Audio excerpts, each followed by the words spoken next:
ಮಹಾದೇವ, ಸತಿ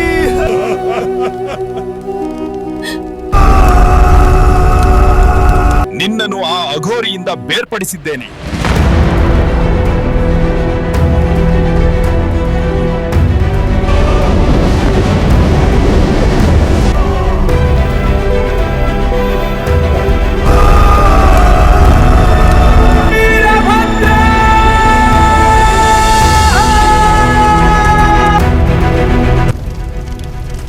ಆಜ್ಞೆ ಮಾಡು ಮಹಾದೇವ,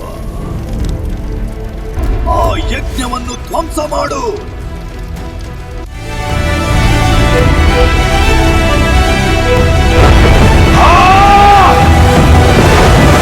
ಹರ ಹರ ಮಹಾದೇವ.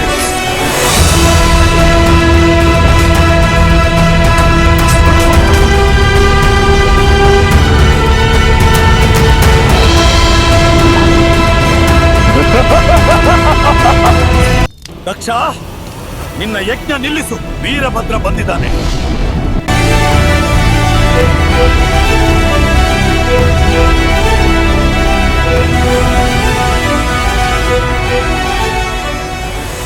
ಸ್ವಾಮಿ, ನನ್ನ ತಂದೆಯು ಒಂದು ಮಹಾಯಜ್ಞವನ್ನು ಮಾಡ್ತಿದ್ದಾರಂತೆ.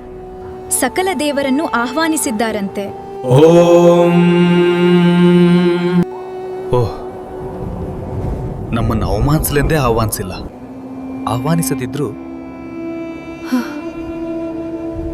ಹೋಗುವ ಬಯಕೆ ನನ್ನದು ಸ್ವಾಮಿ. ಬೇಡ ಸತಿ, ಅಲ್ಲಿ ನಿನಗೆ ಅವಮಾನವಾಗ್ತದೆ. ನಾನು ಹೋಗದೆ ಇದ್ರೆ ನನ್ನ ತಂದೆಗೆ ಅವಮಾನವಾಗುತ್ತದೆ. ನಾನು ಹೊರಡ್ತೇನೆ ಸ್ವಾಮಿ. ಸತಿ. ಓಂ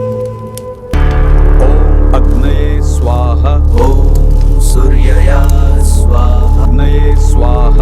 ಓಂ ಪ್ರಜಾಪತಯೇ ಸ್ವಾಹ. ನೀನು ಮಹಾದೇವನನ್ನು ಬಿಟ್ಟು ಬೇರೆ ಯಾರನ್ನಾದ್ರೂ ಆರಿಸಿಕೋ.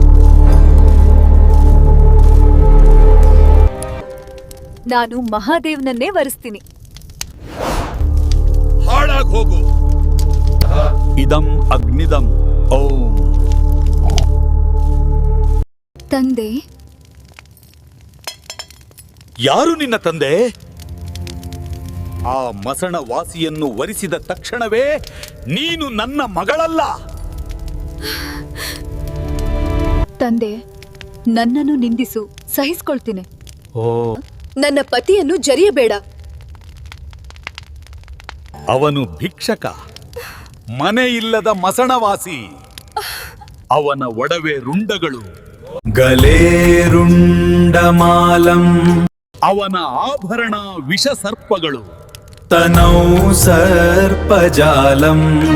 ದಕ್ಷ, ಮಹಾದೇವನನ್ನು ಜರಿಯಬೇಡ. ಅವನು ಮಹಾಕಾಲ. ಮಹಾಕಾಲ ಕಾಲಂ. ಸೃಷ್ಟಿಯ ಆದಿಮೂಲ. ಗಣೇಶಾದಿಪಾಲಂ. ಗಂಗೆಯನ್ನೇ ತನ್ನ ಮುಡಿಯಲ್ಲಿ ಕಟ್ಟಿರುವ ಜಟಾಜೂಟ. ಜಟಾಜೂಟ ಗಂಗೋತ್ತರಂಗೈರ್ವಿಶಾಲಂ. ಶಿವ ಶಂಕರ. ಶಿವಂ ಶಂಕರಂ ಶಂಭುಮೀಶಾನಮೀಡೆ. ತಲೆಯಲ್ಲಿ ಗಂಗೆ ಇದ್ದರೂ ನಾರುವ ನಾಥ ಅವನು. ನಿಮ್ಮ ನಿಂದನೆ ಕೇಳಲಾಗ್ತಿಲ್ಲ. ನನ್ನ ದೇಹವನ್ನು ಅಗ್ನಿಗೆ ಸಮರ್ಪಿಸ್ತೇನೆ. ಮಹಾದೇವ, ನನ್ನನ್ನು ಕ್ಷಮಿಸು. ನಿನ್ನನ್ನು ಆ ಅಘೋರಿಯಿಂದ ಬೇರ್ಪಡಿಸಿದ್ದೇನೆ. ನೀನು ಧನ್ಯವಾದ ಹೇಳಲೇಬೇಕು. ನಿನ್ನ ಅಹಂಕಾರ ಅಳಿಯುತ್ತದೆ. ನನ್ನ ಪತಿಯ ಶಕ್ತಿಯನ್ನು ನಿನಗೆ ತಿಳಿಸುವ ಸಮಯ ಬಂದಿದೆ.